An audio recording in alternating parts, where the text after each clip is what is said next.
Okay guys, so now we're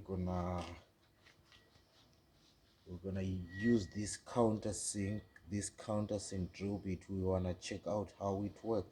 So now, as you can see here, we have a hole already. Actually, we have two holes here. Now we wanna see how this countersink works.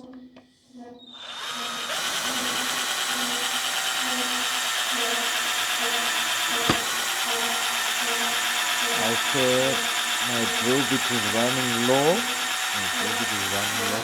But if you come close, okay, let me bring you close. My camera moved. As you can see, it does countersink, but it is not perfect like that other flat countersink drill bit, but it still serves the purpose. But comparing the two with that other flat one, I would recommend that you buy the flat one. This one, yes, of course, it does the job, but it is not as clean as the other countersink bit. So this one, for me, I prefer it for cleaning than for actually countersinking.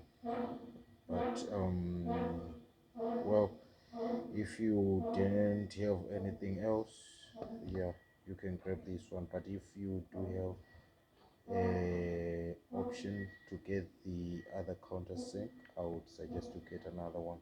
But this one still does the job at the end of the day.